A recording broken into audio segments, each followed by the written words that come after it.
Last year, as we discussed, that was one of the most toxic elections I have ever witnessed, if not the most toxic election in my 20 years in electoral politics.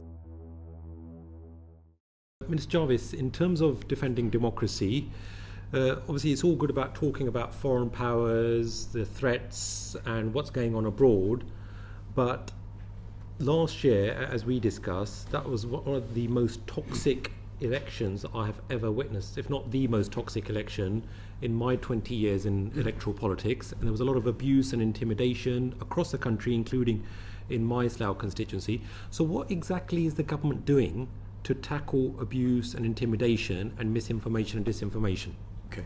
Well, firstly, let me agree with the premise of your question. The 2024 general election did take place against the backdrop of growing community tensions.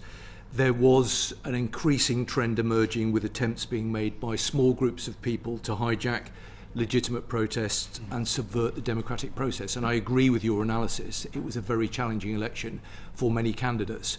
I think it was, based on many conversations that I've had since the election, particularly challenging for women and for ethnic minority candidates.